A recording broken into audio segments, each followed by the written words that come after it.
What is the world system, and how is it encroaching more and more into every aspect of our lives? In Monday's video, we talked about the exploitative world system. But what exactly is this system? It's easy to throw around buzz terms like capitalism, corporate greed, and global elites. We love to vilify the Gordon Geckos of the world. Greed, for lack of a better word, is good. Greed is right.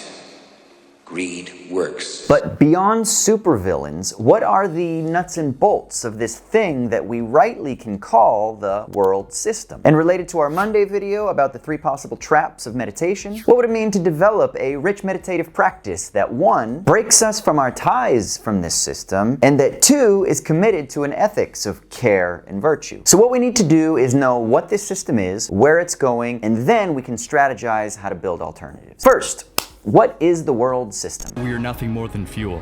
The fuel that powers the elite who hide behind the logos of corporations. This is their world, and their most valuable resource is not in the ground. It is us. So on Monday, when we talked about how meditation can break us from the pressures of the world system, this is the system that we were talking about. But this isn't just some conspiracy theory, right? I mean, the elites of the world are pretty friggin' explicit. We need governments to do one very important thing, which is to help build and license this infrastructure to make this incredible future happen as quickly as possible. The winners in every market will be the ones that use software and machine intelligence most effectively. If you're not using it, you're going to lose to somebody who is. If there was another way, some easier way, I would take it. But there is no alternative. Notice the subtle, you must bend the knee language here. Bend the knee or suffer the fate of all traitors. In theological terms, we might call this a theodicy. A theodicy is an explanation of why the world is the way that it is, and then it's a justification for it being that way. Vogel actually refers to this bending of the knee language under capitalism as oikodocy. That is, capitalism just is the system that is. It is what it is. And there's no use in resisting. And more than that, things are justified in being the way that they are. And so who are you, puny human, to question the ways of the world? This forum, and that all of us believe in, has produced ties that bind. You cannot isolate yourself anymore. Notice that a lot of this language comes in the guise of this is good for you or it will help you. But really, all of this supposed offering comes at the end of the barrel of a gun, or oftentimes at the kind of pressures of debt burdens that are imposed upon you. Ultimately, it's submit or die language, though, despite all of the this is good for us rhetoric. Okay, so we kind of get a little bit of information about what the world system is, but what about the future now? That is, where are we headed? Economists and political theorists in recent years have written extensively about this two-headed dragon that they call the emerging neo-feudal asset economy. What does this mean? Everybody in the economy,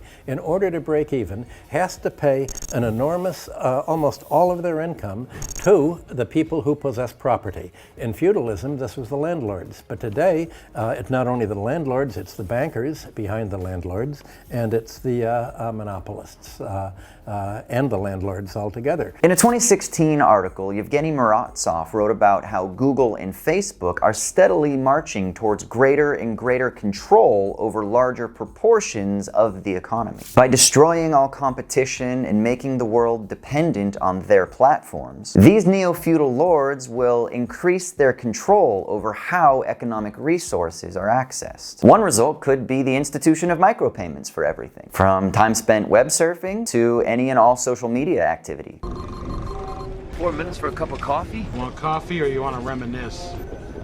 Deemed mini-command economies by Financial Times Alphaville contributor Isabella Kaminsky, the expansion of these platform economies is producing a situation in which the gravitational force of these and other platforms is creating the relations for all of the world's social and cultural and political and economic activities. In a similarly themed article, Joshua A.T. Fairfield warns of a potential return to the Middle Ages. Sensational imagery aside, the threat that he speaks of is not restricted to platforms like Google and Facebook. The oncoming Internet of Things connects seemingly benign household items to centralized data processing centers. Our fish tanks can be used by hackers to breach our data. Our Roombas map our homes. Fitbits manage our bodies. Even the central computers on our car provide a steady flow of information to these centralized processing centers, and increasingly so as electric cars with no autonomous motors increase market share. And this leads to the second head of the two-headed dragon, the asset economy. Beyond the discomfort that comes from issues pertaining to privacy, we also have to consider new forms of how value is produced